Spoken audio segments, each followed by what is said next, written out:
오늘 히브리서 10장 19절부터 39절까지의 말씀을 가지고 나는 믿음이 있습니다. 나는 믿음이 있습니다. 라는 제목으로 하나님의 말씀 함께 나누도록 하겠습니다. 오늘 설교 목적은요, 오늘 말씀을 통해서 믿음이란 것을 좀 생각해 보려고 하는데 그 믿음이 내가 정의하는 믿음 말고요. 그러니까 내가 만들어내고 내가 생성해낸 믿음 말고요. 우리 주님이 나에게 주신 믿음. 우리 주님이 예수 그리스도를 믿는 믿음의 사람들에게 허락하시는 그 믿음이 무엇인가라는 것을 좀 보게 하는데 오늘 설교의 목적이 있습니다. 여러분, 우리는 한 치 앞도 내다볼 수 없는 존재들이잖아요. 당장 오늘만 해도 무슨 일이 일어날까 감히 예상할 수 없고, 또 어떤 일을 마주하면 준비되지 않아서 때로는 막막하기도 하고, 때로는 어떤 것을 선택해야 될지, 어떤 길을 가야 될지 이렇게 답답하기도 하고, 우리 일상에서 우리가 매일 겪는 일들이잖아요. 그럼에도 불구하고 믿음이 있다라고 하는 나는 그러한 막막함과 답답함과 어찌해야 될 바 모르는 그 상황 속에서 무엇을 하게 하는가, 믿음이. 그것을 보게 하는데 오늘 설교의 목적이 있어요. 그러니까 답답해요. 길이 없어서, 길이 보이지 않아서 어디로 가야 될지, 무엇을 선택해야 될지 그 막막함 가운데에 내가 만들어낸 믿음 말고 우리 주님이 우리에게 주신 그 믿음인 무엇을 우리가 하게 하는가, 무엇을 어떻게 살게 하는가, 그것을 보게 하는데 설교의 목적이 있습니다. 왜냐하면요, 이 믿음이, 그러니까 주님이 우리에게 주신 이 믿음이 그냥 내가 만들어낸 상황과 환경과 또 문제에 따라 바뀌는 그 믿음 말고 언제 어디서나 어떤 상황에서도 동일하게 믿음으로 작동되는 이 믿음이 바로 우리에게 주신 믿음의 능력이요 하나님의 뜻이기 때문에 그렇습니다.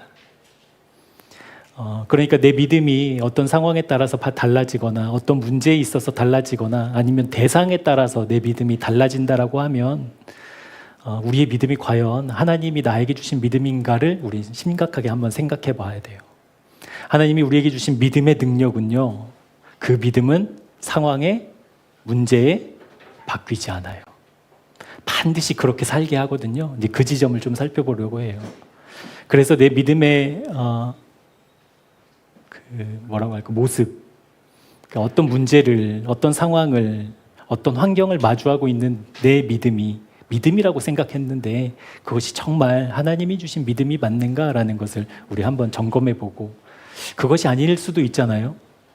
하나님이 주신 믿음이 아니었고 내가 생각하는 믿음이었고 내가 정의 내린 믿음이었다라고 하면 돌이켜서 하나님, 주님이 주신 그 믿음의 권능, 어떠한 환경에서도 어떠한 문제 앞에서도 흔들리지 않는, 변하지 않는 그 진짜 믿음 하나님 나에게 허락해 주십시오라고 이렇게 간구하고, 그렇게 우리 주님의 주신 믿음을 누리는 새생명교회 되기를 주님의 이름으로 축복합니다.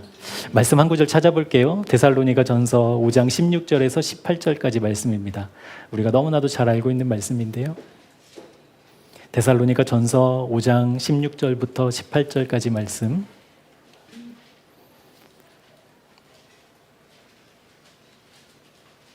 우리 같이 합독해 보도록 하겠습니다. 시작. 항상 기뻐하라, 쉬지 말고 기도하라, 범사에 감사하라. 이것이 그리스도 예수 안에서 너희를 향하신 하나님의 뜻이니라. 아멘. 항상 이래요. 그리고 쉬지 않는데요. 그리고 범사래요. 범사. 이렇게 사는 것이 하나님의 뜻이라고 한다면 하나님이 우리에게 주신 믿음을 가진 우리의 모습은 어떠해야 된다라는 거예요. 항상이어야 된다는 거. 쉬지 않는다라는 거. 모든 일에 그 믿음을 쓰는 것, 그것이 진짜 믿음이라는 것. 우리 꼭 기억하고 사모했으면 좋겠습니다. 오늘 본문을 보면 히브리서 기자가 지금 그 얘기를 하고 있는 것 같아요. 고난을 받고 핍박을 받고 끝나지 않을 것 같은 고통 중에 있는 사람들에게 지금 히브리서 기자는 무엇을 이야기하고 있냐면 믿음을 써라, 믿음을. 우리에게 믿음이 있지 않느냐라는 것을 계속 이야기하고 있는 것 같아요. 여러분, 한두 번 우리의 삶에서 고난이 찾아오면 여러분 기도로 또 말씀으로 믿음으로 이겨내시겠죠. 그 정도 실력은 우리 되시잖아요. 한두 번 이렇게 어려운 일이 당해. 그러면 여러분 기도하시고 전혀 이렇게 동감을 안 하신 표정들이네. 한두 번 이렇게 어려움이 있으면 우리 기도로 이겨내잖아요. 그래요, 안 그래요? 그렇죠. 이겨내고 하나님 이 문제 주님께 맡깁니다 라고 주님 붙들고 그래서 실제 주님의 일하심을 보기도 하고요. 그런데 한번 생각해 보자고요. 그 고난이 계속 된다라고 하면, 그러니까 어떤 한 고난을 앞두고 내가 기도해서 하나님이 일하심을 봤어요. 그리고 또 고난이 찾아와. 그래서 주님을 또 찾았어. 그래서 풀렸는데 또 고난이 찾아와. 여러분, 이것이 쉬지 않고 계속 몰아친다고 하면 우리 믿음이 어떻게 될까요? 1번, 주님이 주신 믿음이니까 끝까지 우리 주님 의지한다. 2번, 시험 든다. 야, 2번? 2번, 시험 든다. 시험 들죠. 그러니까 믿음이 없어 그 얘기를 하려는 게 아니라 그만큼 이 계속되는 고난은 참 쉽지 않아요. 믿음을 지키는 게. 그러니까 지금 히브리서를 받아보는 이 믿음의 사람들이, 그리스도인들이 당한 상황이 마치 그런 것 같아요. 계속 어려움이 다가오고 핍박은 핍박대로 더 심해지고 박해는 박해대로 더 치밀하게 우리의 그 믿음의 숨통을 막 조여오는 것 같은 그 상황 속에서 지금 히브리서 기자가 믿음이 있다. 너희들 믿음이 있다. 너희들이 가진 믿음 그렇게 시시한 거 아니다라고 지금 이야기하고 있다라는 거예요. 여러분, 그게 우리의 삶에서 동일하게 적용을 해보면 내 삶에 끊임없이 다가오는 어려움과 아픔과 고통과 문제들이 내 믿음을 막 무너뜨릴 것 같이 보이지만 그럼에도 불구하고 믿음이 있는 사람은 끝까지 견뎌냅니다. 아멘. 그것이 우리의 믿음이에요. 어려움이 계속 와요. 힘들어요. 물론 한두 번은 이기면 막 승리의 기쁨도 있지만 실제 이 문제는 끊임없이 나에게 찾아오거든요. 그때 이제 막 지쳐서 정말 주님, 우리 욥의 고백처럼, 다윗의 고백처럼 이거 어떻게 하냐고, 이 문제에 이거 어떻게 하냐고 막 그런 애통함이 있다가 이제 막 주님을 향해서 때로는 막 분노를 표출하기도 하고요. 왜 나 사랑하지 않냐고, 사랑은 자녀 이렇게 언제까지 두실 거냐고 막 하소연하기도 하고요. 그런 일이 실제로 찾아오잖아요. 그럼에도 불구하고 내 믿음이 아니라 주님 주신 믿음은요, 끝까지 버텨내는 줄 믿습니다. 그 능력이 믿음 안에 있거든요. 아까 우리가 데살로니가 전서 말씀도 봤지만 그 믿음은 항상 작동돼요. 그리고 쉬지 않고 작동돼요. 그리고 범사에 작동돼요. 그 믿음이 저와 여러분 믿음 되었으면 좋겠습니다. 오늘 그걸 소망하고 또 기대했으면 좋겠어요.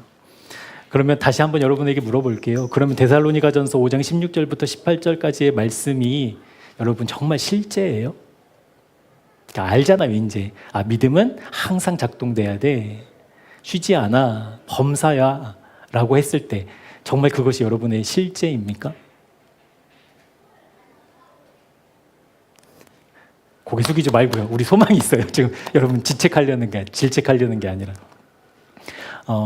이제는 됐다. 이제는 문제가 해결됐다라고 하지만 우리의 삶은 끊임없이 그런 문제들이 막 다가오잖아요. 그때 내 마음을 막 무너뜨리고 믿음을 막 뒤흔드는 그런 문제 앞에서 과연 나는 쉬지 않고 항상 범사에 우리 주님 바라보고 주님을 노래하고 주님의 일하심을 기대하는 믿음인가? 이 질문은 그 믿음이 아니어서 어떡하지 이런 의미가 아니라 내 믿음을 점검하는 데 중요한 질문인 것 같아요. 왜 나는 기뻐하지 못하지? 왜 항상 감사하지 못하지? 분명히 하나님의 뜻이라고 우리에게 말씀해 주셨는데 항상 기뻐하고 쉬지 않고 기도하고 범사에 감사할 수 있는 믿음의 능력이 하나님의 뜻으로 우리에게 주어졌는데 왜 내 믿음은 그것을 이루기도 전에 이렇게 흔들려 버리지? 왜 이렇게 연약하지라는, 그래서 우리 주님을 더 찾는 그 은혜가 우리에게 있습니다. 결론부터 말씀드리면 그것이 안 되는 게 아니었거든요. 하나님이 여러분에게 믿음을 주셨다라고 한다면 그 믿음은 틀림없이 하나님의 말씀이고 약속이니까 데살로니가전서 5장 16절부터 18절까지의 말씀이 저와 여러분의 삶 속에서 반드시 이루어져요. 반드시. 근데 이제 안 되잖아요. 이제 그 이유를 이제 조금 나중에 좀 살펴볼 텐데 반드시 이 믿음은 이루어져요. 그러니까 오늘 설교의 제목처럼 나는 믿음이 있습니다라고 고백하는 사람이라고 한다면 반드시 우리가 봤던 말씀이 실제됩니다. 그거 소망하시자고요. 우리가 믿음을 규정하려고 하지 마시고 나는 왜 믿음이 왜 이거밖에 안 돼? 라고 한탄만 하지 마시고 실제 믿음은 항상 쉬지 않고 범사에 작동된다라는 것. 그러면 이제 우리에겐 소망이 생기죠. 내 믿음이 아니니까, 내가 만들어내고 내가 생성해낸 믿음이 아니고 주님이 주신 믿음이라고 한다면 그건 틀림없이 이루어지니까 나 주님께 더 나아가야지. 나 주님께 그 믿음 실제되어야 한다고 더 매달려야지. 이게 믿음의 사람의 자세라는 것 우리 꼭 기억했으면 좋겠습니다.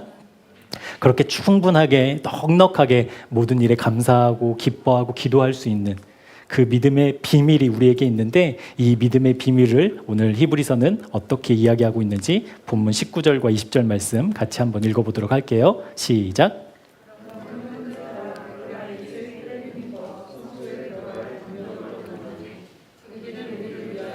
휘장 가운데로 열어놓으신 새로운 살 길이요, 휘장은 곧 그의 육체니라. 아멘. 데살로니가전서 5장 16절부터 18절까지의 말씀이 정말 현실될까? 정말 실제가 될까? 그런데 된다고 말씀드렸죠, 제가? 되는 길이 있어요, 길. 그것이 되게 하는 길이 있다고요. 방법이 있다고요. 그것이 오늘 19절, 20절에는 뭐라고 나와 있냐면 딱 한 가지 길이래요. 그 한 가지 길이 뭐예요? 예수께서 열어놓으신, 휘장 가운데 열어놓으신 새로운 살 길, 그 길로만 우리가 갈 때 이 믿음이 실제 작동됩니다. 그러니까 이 말씀을 좀 풀어서 설명해 볼게요. 내가 문제가 있어요. 그리고 답을 구해요. 그러면 그 답은 어디에 있죠? 믿음의 사람이라고 한다면 하나님께 있죠. 하나님께. 언제나 하나님께 있죠. 모든 문제든 돈이든 건강이든 명예든 자녀든 관계든 모든 문제가 답은 다 어디 있어요? 하나님께 있어요. 그러니까 하나님께 우리는 가야 답을 얻어요.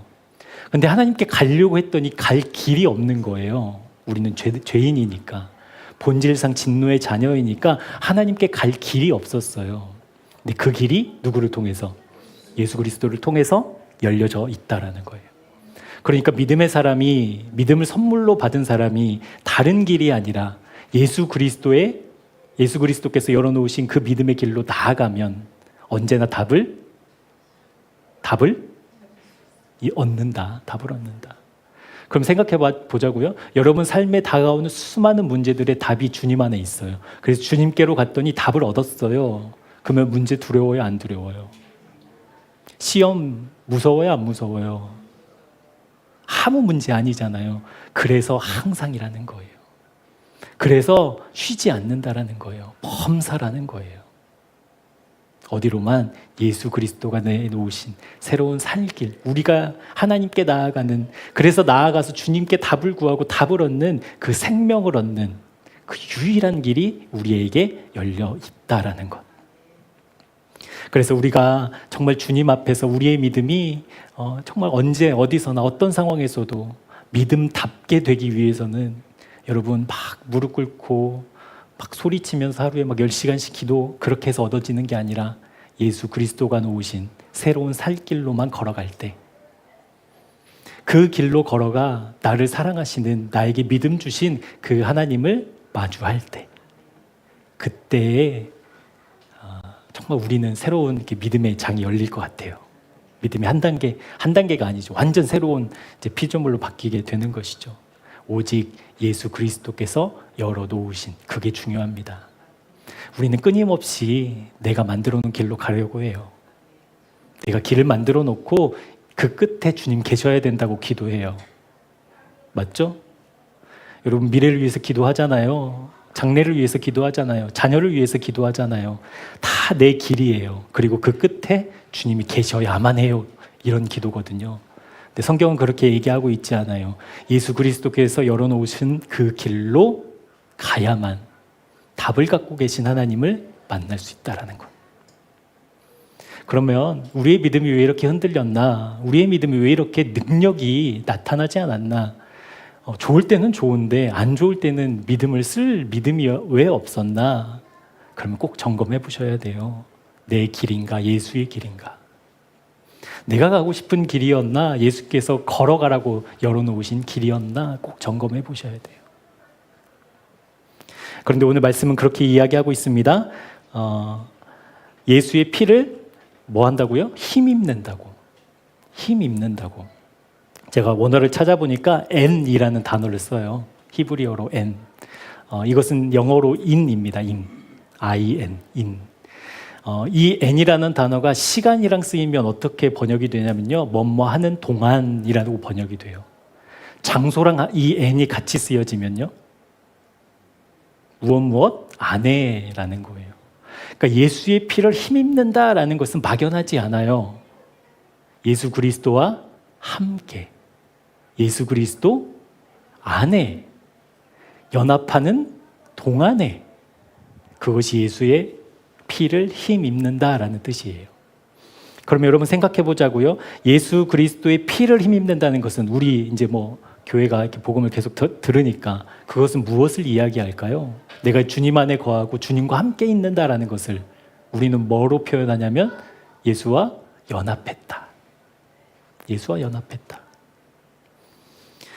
그러니까 예수 그리스도 안에 언제나 머무르는 것, 예수 그리스도 안에 언제나 연합하는 것, 그것이 예수의 피를 힘입는 거라는 거예요.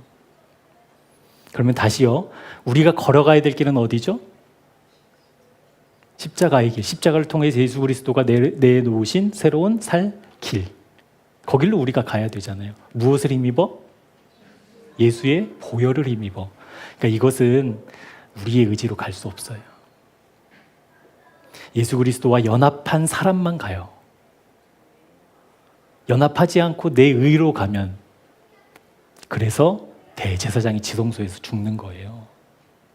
예수의 보혈을 힘입은 사람, 예수 그리스도의 보혈 안에 있고 그 보혈과 함께하는 동안, 연합한 동안, 그 연합이 실제되는 동안만 우리가 새로운 살길로 걸어갈 수 있어요. 그리고 걸어가면 그곳에 누가 계셔요?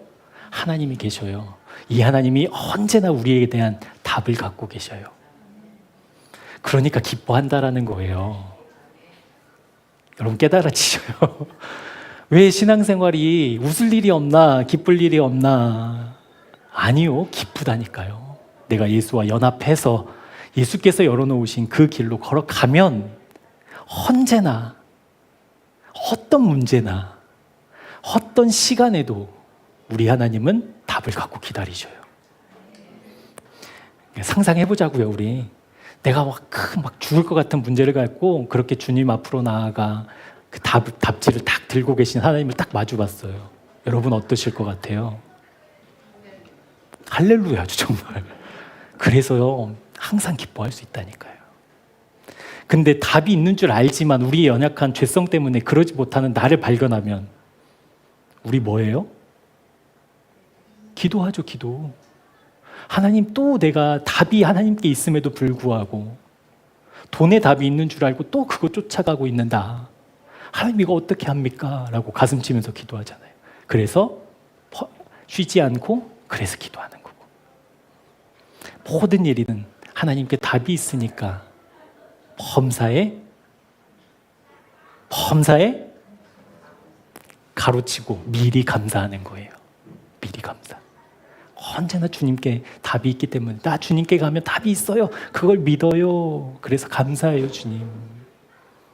이해되시죠?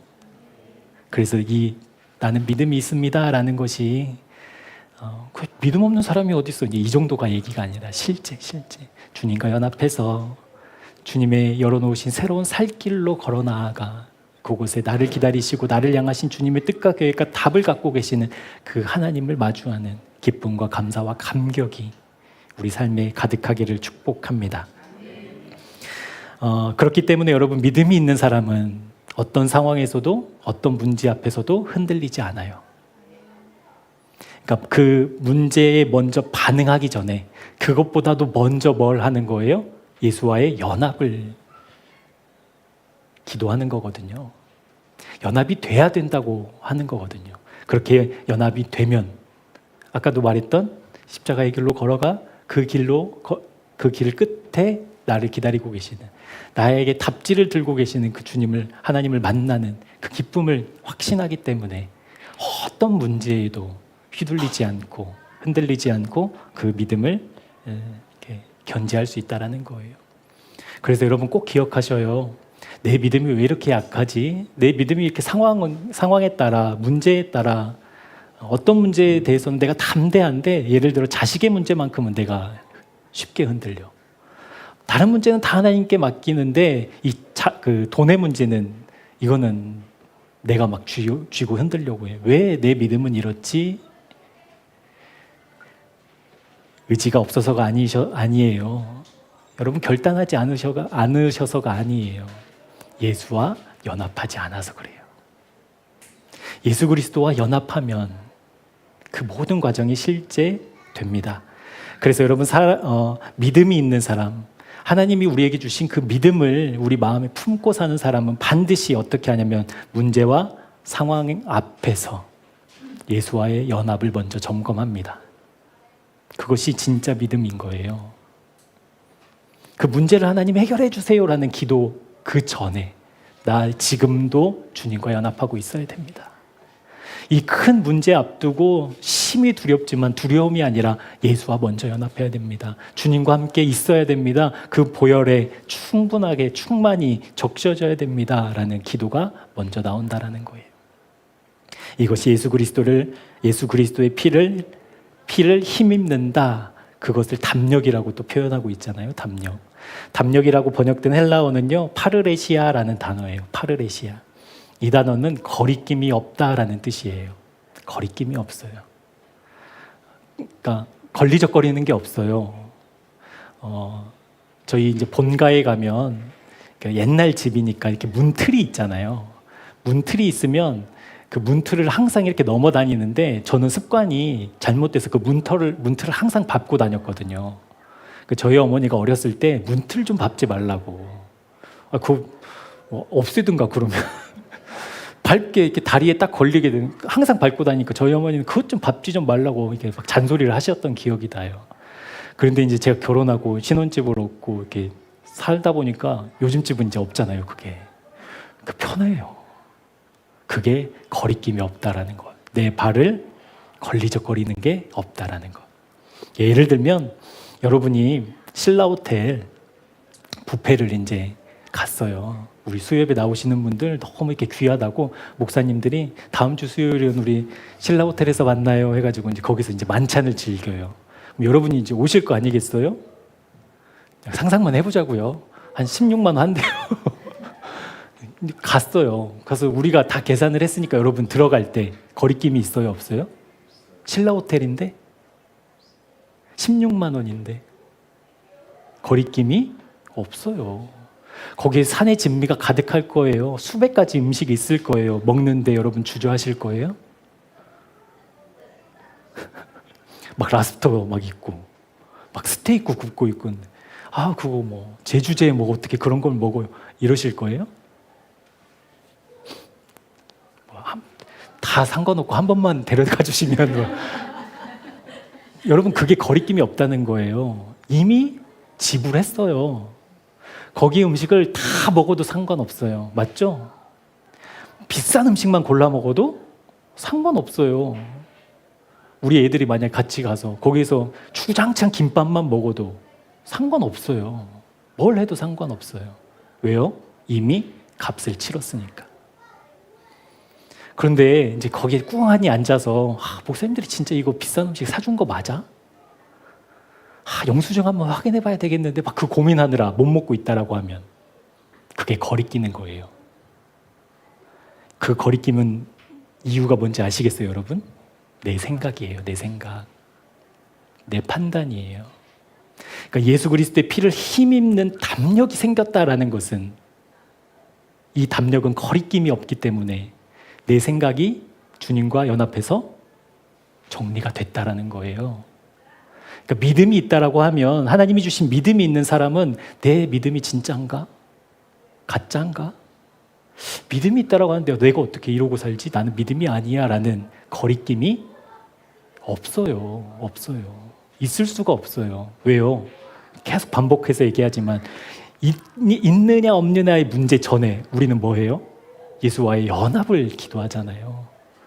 기도하면 이 문제는 이미 주님께서 다 해결하셨거든요. 지불하셨거든요. 우리가 돈 냈으니까 좀 마음 편히 좀 드세요. 근데 목사님 정말 죄송한데 그 영수증 한 번만 보여주세요. 정말 이거 목사님 사는 거 맞아요? 식사하는 내내 여러분 물어본다고 한다면 속이 터져요, 안 터져요? 그게 거리끼면 담력이 있는 사람은 그래요. 담력 있는 사람은 목사님 계산했지. 저 랍스터 좀 리필이요. 스테이크 좀 더 주세요. 담력, 거리낌이 없는 예수의 보혈을 의지한 예수와 함께 연합한 사람은 그 담력이 있습니다.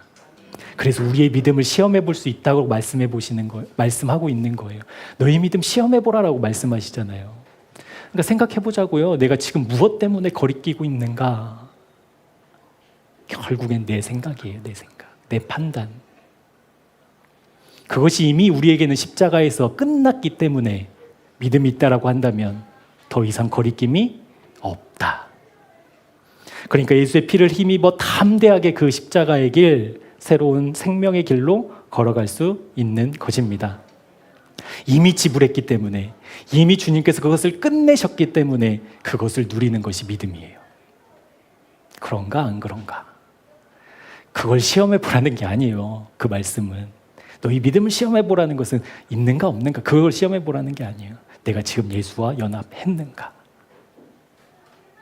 할렐루야. 그 믿음이 여러분 우리에게 실제되었으면 좋겠습니다. 그 실제된 사람의 실제 우리가 그렇게 주님과 연합하고 문제 앞에서 주님과 동행하며 거리낌 없이 언제나 그 주님의 구원하심과 믿음 주신 하나님을 찬양했던 사람을 한 사람 찾아보려고 해요. 우리 사도행전 16장으로 한번 가보겠습니다. 사도행전 16장 23절부터 25절인데요. 제가 배경 설명을 잠깐 하고 우리 말씀 읽을게요. 바울과 실라가 이제 빌립보로 갔어요. 이번 주 아마 본문이지 싶은데 목사님. 빌립보에 가서 이제 전도를 하다가 귀신 들려서 막 점을 치는 여종을 하나 만나요. 그리고 그 여종을 사도 바울이 예수의 이름으로 쫓아내요. 자유케 하죠. 근데 이 여종을 데리고 돈벌이를 했던 주인이 화가 났겠죠. 그래서 이 바울과 실라를 끌고 이제 관리들에게로 찾아갑니다. 관리들에게 찾아가서 생긴 일이 23절에서 25절이에요. 우리 같이 한번 읽어보도록 할게요. 시작. 많이 친 후에 옥에 가두고 간수에게 명하여 든든히 지키라 하니 그가 이러한 명령을 받아 그들을 깊은 옥에 가두고 그 발을 착고에 든든히 채웠더니 한밤중에 바울과 실라가 기도하고 하나님을 찬송하며 죄수들이 듣더라.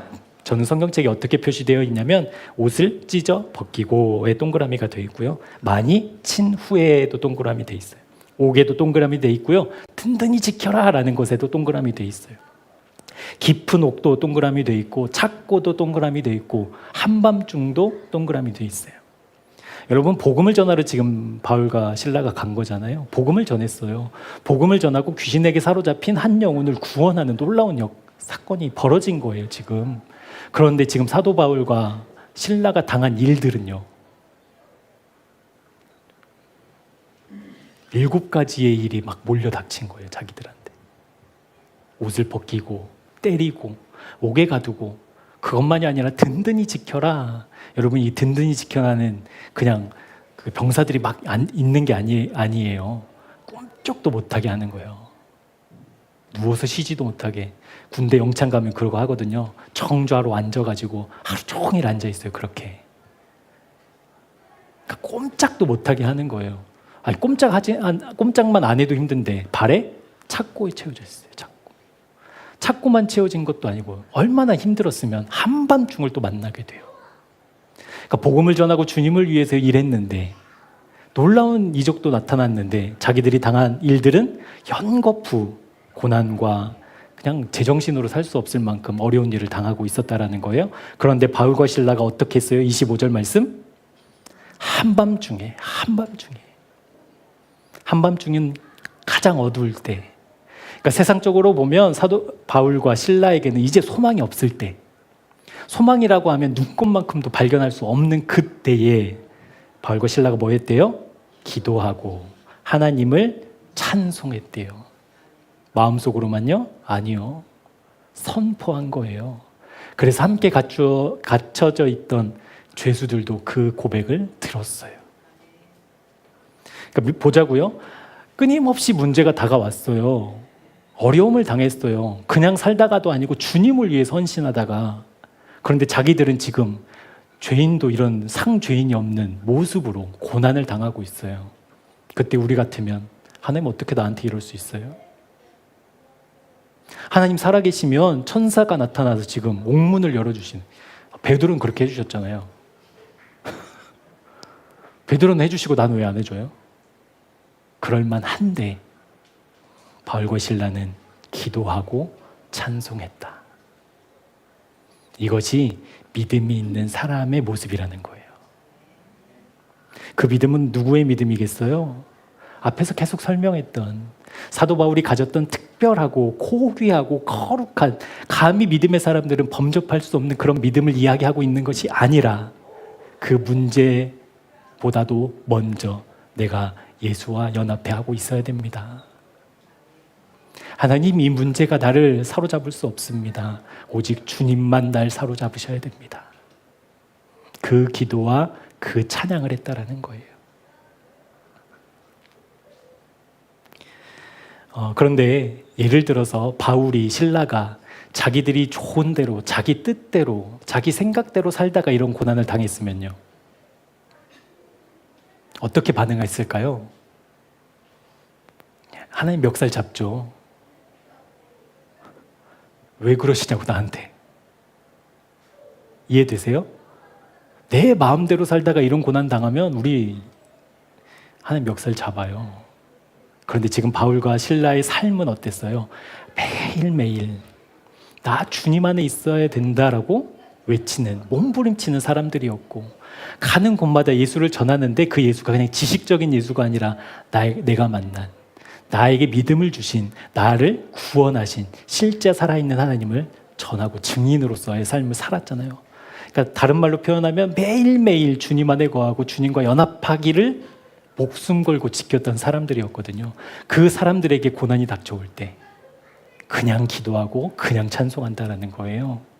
상황은요, 꼼짝달싹도 못하고 착고에 채워져 있고 깊은 옥에 갇혀 있어도 그런 것과는 상관없이, 그런 것이 조건이 되는 것이 아니라 내가 어떤 상황에 있어도 나에게 믿음을 주신 그 하나님께 답이 있음을 믿고 그 주님과 지금도 연합하고 있어야 된다라고 상황에 얽매이지 않는, 상황에 잠식되지 않는 믿음을 가졌다라는 것입니다.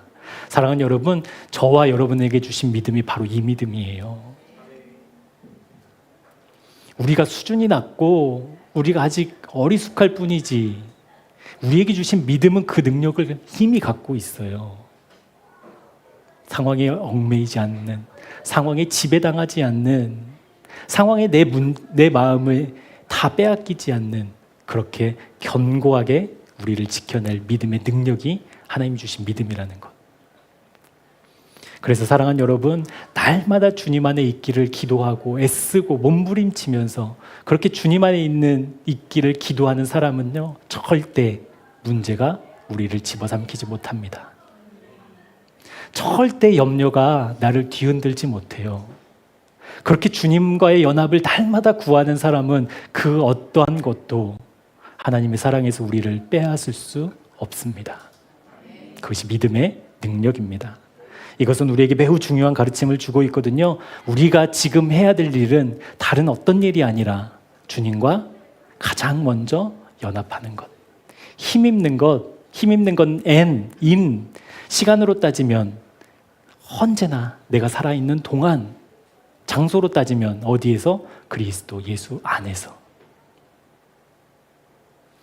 우리가 해야 될 일은 다른 게 아니었어요. 하나님, 이 문제 어떻게 해요?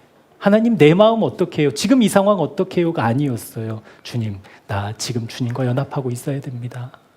나 주님과 지금 하나 되어야 됩니다. 그것이 하나님이 우리에게 주신 믿음인 줄 믿습니다. 그래서 목회자에게는 교회의 부흥보다도 먼저 주님과의 연합이 먼저예요. 성도들이 어떻게 평가하느냐보다도 주님과의 연합이 먼저예요.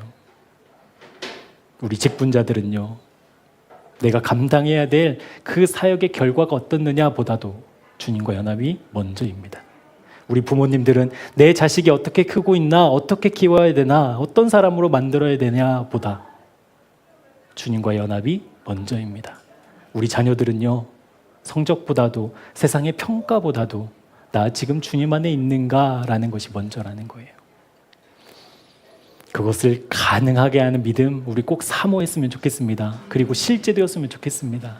그 어떤 것보다도 먼저 우리에게 허락하신 그 진짜 믿음은 주님과 연합을 위해 기도하고 그것에 힘쓴다라는 것. 이 자리에 있는 분들은 아마 모두 동의하실 거예요. 어떤 상황에서도 어떤 문제 속에서도 주님과 연합하고 있어야 되는 것 부정하는 분은 아마 없을 거예요. 그런데 여러분, 우리의 현실은 어떻죠? 저 여러분의 일상은 어떻냐고요? 알겠는데 어떤 것보다도 하나님을 향한, 그래서 우리에게는 실력이 없으니 예수 그리스도와 연합해서 그 주님께 나아가는 그 믿음이 있어야 되는 건 알겠는데 여러분, 그거 실제 우리의 삶에서는 어떻게 작동되고 있냐고요? 잘 되시던가요? 표정이 다 대답을 하고 계시는 거죠? 잘 되시던가요?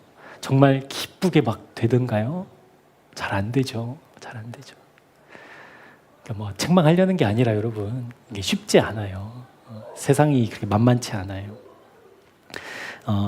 생각하면 마음이 무겁기도 하고 하나님 앞에 죄송하기도 하고 그렇게 다시 힘을 내고 의지를 갖고 결단을 하면서 세상으로 또 나가보지만 또 여전히 무너져 있는 나를 볼 때마다 이렇게 자괴감이 들기도 할 겁니다. 그래서 히브리서 기자는 우리에게 한 가지 방법을 제시하고 있어요. 그 말씀이 24절, 25절입니다. 우리 같이 한번 한 목소리를 읽어볼게요. 시작. 서로 돌아보아 사랑과 선행을 격려하며 오직 권하여 그날이 가까움을 볼수록 더욱 그리하자. 아멘. 그냥 단순히 교회 열심히 나와라 그 얘기를 하고 있는 것이 아니라 우리가 이렇게 해야 되는 이유를 말씀하고 있는데 그 말씀이 23절이에요. 제가 읽어드릴게요. 또 약속하신 이는 믿으시니 우리가 믿는 도리의 소망을 움직이지 말며 굳게 잡고. 그러니까 우리에게 주신 그 산 소망, 그 예수 그리스도를 굳게 잡으려면 나 혼자로서는 안 되니까 뭐 하라는 거예요? 함께 모여서 주님의 마음을 나누고 서로 격려하고 서로 응원하면서 우리에게 소망 주신 주님을 굳게 잡으라고. 그래서 우리에게 뭘 주셨죠? 교회 주셨습니다. 혼자서는 안 되니까 이 믿음이 지켜야 되는 건 알겠는데 이 믿음이 어떻게 작동되고 이 믿음이 무엇이 진짜인지는 알겠는데 혼자는 안 되니까 하나님이 믿음의 공동체를 우리에게 허락해 주셨어요. 이 믿음의 공동체는 그냥 뭐라고 할까요? 부름을 받은 사람들의 모임이 교회잖아요. 그래서 그 사람들이 그냥 모여 있는 것을 말하고 있는 것이 아니에요. 교회에는 3가지 기둥이 있어요. 첫 번째 기둥은 말씀이에요. 말씀. 이건 너무 중요하니까 따로 설명드리지 않아도 되고.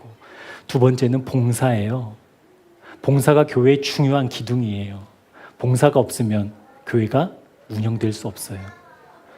그러니까 여기에서 봉사하는 사람이 빠진다라고 하면 여러분 그냥 와서 앉아있다가 가야 돼요. 목사님들이 설교자로서의 봉사하지 않으면요, 예배가 안 되죠. 대표 기도자가 대표 기도하는 봉사를 하지 않으면요, 안 돼요. 그러니까 중요한 기둥이 말씀과 봉사예요. 그리고 또 한 가지 중요한 기둥이 있는데 그것이 무엇이냐면 교제예요. 교제. 교회는 말씀과 봉사와 교제가 세 기둥으로 이렇게 교회를 떠받치고 있어야 돼요. 이 교제가 왜 중요하냐면 여러분, 말씀도 중요하고 봉사도 중요한데 교제가 없으면 어떻게 되냐면 그냥 자기 객관화가 안 돼요. 말씀도 자기 객관화가 안 돼요. 봉사도 마찬가지고. 그래서 어떻게 되냐면 이쯤이면 되겠지, 이만큼 했으면 훌륭하지로 멈춰요. 근데 교제는 그것을 계속 지속하게 해요. 교회의 말씀이 계속 흘러가게 하는 것은 하나님의 능력이지만 교회로 모인 믿음의 사람들의 교제 없이는 불가능해요. 그래서 여러분, 말씀 나눔 하자고 하잖아요. 지독하게 말씀 좀 나누라. 3 나누지 말고 말씀 나누라고. 그 말씀 나눔이 말씀이 지속하게 되는, 봉사도 교제를 통해서 봉사가 계속 지속적으로 되게 하는 힘이 있기 때문에 그렇습니다. 그래서 여러분 교제가 왜 중요하냐면 그렇게 우리가 믿음의 여정을 떠나고 있잖아요. 그 믿음의 여정을 우리는 계속하고 있잖아요. 이 믿음의 여정이 계속되기 위해서 믿음의 사람들과 함께 삶을 나누고 말씀을 나누고 믿음을 나누고 내 기도 제목을 나누고 서로 교제하면서 우리 이 길로 가고 있잖아. 이 길 지금 너무 힘든 사람에게 이 길 예수 그리스도가 열어놓으신 새 길이야. 그리고 그 길로 가면 언제나 하나님께 답이 있어. 우리 그 길로 다시 힘내서 가보자라는 것이 교제라는 거예요. 주식 많이 올랐다며? 이런 거 말고 어디 학교 합격했다며? 뭐 어디 입사했다며? 이런 거 말고요. 교회의 교제, 주님의 몸된 부름받은 교회들의 교제는 우리 그 길로 가야 된다고. 우리에게 주신 믿음 그렇게 시지한 믿음 아니라고. 힘내라고. 우리 주님 안에서 힘 얻자고. 우리 같이 기도하자고. 우리 같이 그 주님 만날 때까지 몇 시 몇 날에 모여 우리 같이 기도하자고. 그것이 교제라는 거예요. 이 교제가 왜 중요하냐면 전도서 4장 12절 말씀입니다. 제가 읽어드릴게요. 한 사람이면 패하겠거니와 두 사람이면 맞설 수 있나니 세 겹줄은 쉽게 끊어지지 아니하느니라.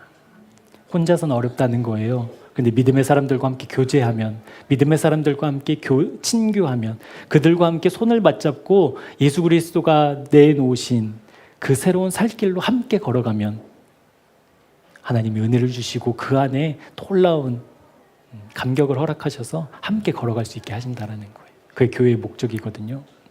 열왕기상 19장 18절입니다. 엘리야가 지금 막 자기 혼자만 남았다고 죽겠다고 하나님 앞에 하소연하고 있을 때 하나님이 뭐라고 얘기하시냐면 그러나 내가 이스라엘 가운데 7,000명을 남기리니 다 바알에게 무릎을 꿇지 아니하고 다 바알에게 입맞추지 아니한 자들이다. 그러니까 혼자가 아니라는 거예요. 너희들에게 동역자를 주었고 너희들에게 함께 그 길을 갈 믿음의 사람, 믿음이 있는 사람, 구원받은 사람들을 있다. 그들과 함께 손잡고 오렴. 그들과 함께 손 붙잡고 힘내서 포기하지 않고 끝까지 완주하렴. 그래서 하나님이 우리에게 교회를 허락하셨다라는 거예요. 여러분 초대교회 성도들도 똑같은 상황이었습니다. 쉴 새 없이 밀려오는 고난과 핍박과 박해 속에서 그들이 혼자였으면 여러분 믿음 지킬 수 있는 사람이 얼마나 됐겠어요. 그런데 땅굴을 파고 그 속에 들어가서 우리 믿음 있잖아.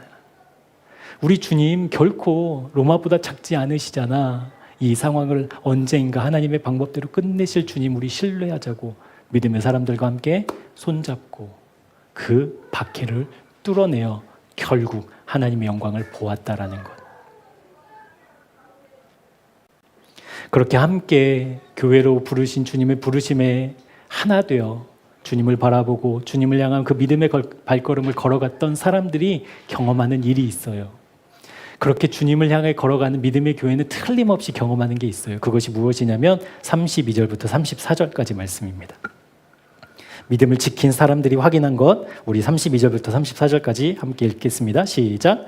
전날에 너희가 빛을 받은 후에 고난의 큰 싸움을 견디어낸 것을 생각하라.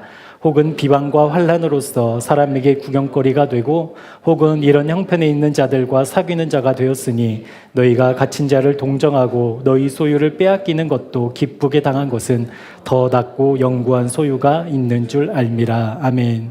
믿음의 사람들과 함께 믿음을 가진 믿음의 사람이라고 하면 함께 확인할 수 있는 것은 더 나은 영구한 소유가 있는 것을 확인한다라는 거예요. 이것을 다른 말로 표현하면 나의 만족은 오직 하나님입니다 라는 표현이에요. 틀림없이 믿음을 향해 걸어가는 사람이라고 한다면 하나님이 반드시 그거 확인시켜 주셔요. 너의 만족은 세상이 아니야. 문제 해결이 아니야. 바로 나야 라는 하나님의 음성을 듣게 된다는 것입니다. 그래서 이제는 무엇이 바뀌냐면 하나님 박해가 멈췄으면 좋겠어요. 핍박이 이제는 끝났으면 좋겠어요가 아니라 하나님 이 상황에서도 나의 만족은 하나님뿐이십니다. 하나님 문제에 짓눌려 있는다. 이 문제가 커 보이는데 아니요. 이 문제보다 크신 주님 볼 수 있는 믿음의 눈 주세요.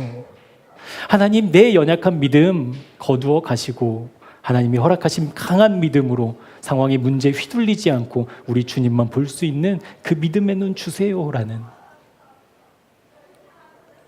하나님이 우리에게 허락한 더 낫고 영원한 소유가 있다라는 것, 하나님 그 자신이 나의 아버지 되신다라는 것 꼭 확인하게 하십니다.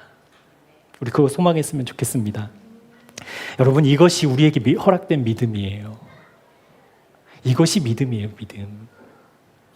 상황에 따라 달라지는, 조건에 따라 달라지는 그 믿음 말고요, 상황이 변해도 조건이 바뀌어도 그 믿음은 변하지 않고, 하나님 나 주님과 연합해야 됩니다. 연합했더니 하나님 나의 만족은 주님이 맞습니다.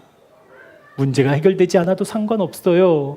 어려움이 쉬지 않고 몰려와도 상관없어요. 나 하나님만 만족하는 인생 되게 해주십시오라고 흔들림 없이 그 어려움과 고난과 환난과 문제와 핍박과 두려움과 슬픔을 마주하는 것, 그것이 하나님이 우리에게 주신 믿음의 이유라는 것을 여러분 반듯하게 깨달았으면 좋겠습니다. 그래서 언제나 어떤 상황에서도 주님 안에 거하는 그 믿음, 그 믿음이 우리 모두의 믿음 되기를 여러분 간절히 사모했으면 좋겠고요. 그리고 간절히 하나님께 간구했으면 좋겠습니다. 예수 그리스도께서 내놓으신 길이에요. 누구를 위해서요? 말 잘 듣고 깨끗하고 헌금 많이 하고 예배 안 빠지는 그런 사람을 위해서요? 아니요. 주님 나 이거 필요해요. 주님 나 이거 아니면 못 살아요. 이것만이 하나님의 생명이고 기쁨이고 감사해요 라는 믿음의 고백을 하는 사람 누구에게나, 하나님 나 이렇게 죄가 많은데요? 그래도 상관없어요. 하나님 이렇게 내가 하나님께 기도하고 다짐하고 결심했는데 단 한 번도 제대로 못 지킨 나도요? 그럼요. 그들을 위해 내놓은 길이라는 것. 그래서 그 길로 걸어가는 누구에게나 하나님의 가장 좋으신 답을 들고 기다리고 계시는 주님을 만나는 놀라운 그 은혜와 감격이 여러분과 저와 삶 속에 함께 경험되기를 주님의 이름으로 축복합니다. 그런 삶이 됐을 때 비로소 고백되는 고백이 39절에 나와 있습니다. 우리 39절 말씀 같이 한번 읽어볼게요. 시작. 우리는 뒤로 물러가 멸망할 자가 아니요 오직 영혼을 구원함에 이르는 믿음을 가진 자니라. 아멘. 여러분, 뒤로 물러가지 않는 이유는 간단해요. 나에게 근거를 두지 않기 때문이에요. 세상은 끊임없이 나에게 근거를 둬요. 근거를 나에게 두기 때문에 넘어질 일이 수만 가지가 되죠. 사탄은 근거를 끊임없이 나에게 찾게 해요. 그래서 하나님께 못 나아가게 해요. 근데 우리는 뒤로 물러가 침륜에 빠질 자가 아니요 무엇을? 구원을 이루는 자라고 말씀하시는 것은 이미 구원을 이루신 주님 앞에 있다라는 거예요. 우리가 그 주님을 향해 걷고 있다라는 거예요. 그것이 진짜 믿음이라는 거예요. 근거가 나에게 없기에 설사 실패하더라도 그 실패까지도 물러남이 아닌 주님의 긍휼과 주님의 회복을 구하는 하나님께로 한 걸음 더 나아가는 은혜의 발걸음으로 바꾸고야 마시는 하나님의 놀라운 신비가 저 여러분의 삶 속에 실제되어서 하나님 저 믿음 있어요. 믿음 있는데 어떻게 이럴 수 있어요? 다시 주님의 그 십자가의 은혜를 구합니다. 하나님 나 믿음 있는데 어떻게 이렇게 마음을 홀랑 문제에 빼앗겨 살 수 있어요? 하나님 문제가 아닌 주님께 주목합니다 라고 우리 주님의 도우심을 구하고 함께 교회로 부르신 주님의 사람들과 손잡고 우리 생이 다하는 날까지 주님이 부르시는 그날까지 우리에게 이 믿음 있음을 기뻐하고 감사하고 소망하며 우리 믿음의 발걸음 포기하지 않고 완주하는 새생명교회 교우들 되시기를 주님의 이름으로 축복합니다. 기도하겠습니다. 하나님께서 허락하신 믿음은 상황과 환경에 따라 달라지지 않습니다. 계속되는 핍박 속에서도 당장 어떻게 될지 모르는 감옥 속에서도 믿음의 사람들은 흔들림 없이 주님 안에 거하며 하늘의 평안을 누렸습니다. 그 믿음을 우리에게 허락해 주셨습니다. 그럼에도 불구하고 상황에 문제에 우리의 믿음이 흔들릴 수 있었습니다. 왜 그랬을까요? 날마다 주님 안에 거하지 않았기 때문입니다. 날마다 내 십자가를 짊어지고 주님을 따르지 않았기 때문입니다. 그것이 흔들리는 믿음의 이유였고 나의 문제였음을 보게 하셨습니다. 사랑하는 주님, 오늘 말씀을 통해 오로지 주님을 향한 순전한 믿음을 소원하게 하셨사오니 하나님 이 믿음 실제되게 하여 주옵소서. 흔들리지 않고 방황하지 않고 무너지지 않도록 겸손히 날마다 깨어 주께서 열어놓으신 새로운 살 길로 부지런히 나아가는 우리 모두가 되게 하여 주옵소서. 그렇게 어떤 상황에서도 나는 믿음이 있다라는 선포가 우리 모두의 입술에서 고백되어지기를 간절히 기도합니다. 모든 상황의 답이신 하나님께 믿음의 사람들과 손잡고 달려가는 주님의 몸된 교회 되게 인도해 주옵소서. 예수님의 이름으로 기도합니다. 아멘. 하나님, 우리에게 주신 예수 그리스도를 믿는 믿음은 상황에 따라 문제에 따라 변하는 시시한 믿음이 아닙니다. 감옥 속에서도 찬송하는 믿음이요 박해 속에서도 예배하는 믿음입니다. 바로 나 자신이 날마다 주님 안에 거하지 않은 나의 문제였습니다. 날마다 주님과 동행하지 않은 나의 문제였습니다. 그 믿음으로 오늘 우리를 초청하셨사오니 기쁨으로 나아가게 하여 주옵소서. 이 길을 홀로 걷게 하지 아니하시고 교회 공동체를 주신 그 은혜를 감사합니다. 믿음의 동역자들과 함께 우리의 유일한 소망이신 주님을 굳게 잡게 하여 주옵소서. 날마다 하늘이 열리는 그 더욱 실감나는 그 은혜를 누리는 주님의 몸 되기를 간절히 기도합니다. 나에게서 근거를 찾는 세상의 방법을 십자가에서 처리하고 가장 먼저 주님 안에 있기를 애쓰는 성실함으로 믿음으로 승리하는 주님의 자녀 되게 하여 주옵소서. 내가 생각하는 믿음, 내가 생각하는 신앙, 내가 생각하는 하나님의 틀이 십자가에서 깨어지기를 간절히 기도합니다. 말씀과 봉사와 교제의 공동체 안에 머물며 하나님 앞에서 내 믿음을 날마다 점검해 주님이 인정하시는 믿음을 사모하는 우리 교회 되게 하여 주옵소서. 그 믿음으로 한 걸음 내딛는 사랑하는 주님의 백성들에게 은혜를 더하셔서 주님께 칭찬받는 믿음의 용사로 이 세상 살아가기를 축복하오니 성령 하나님 날마다 우리와 동행해 하여 주옵소서.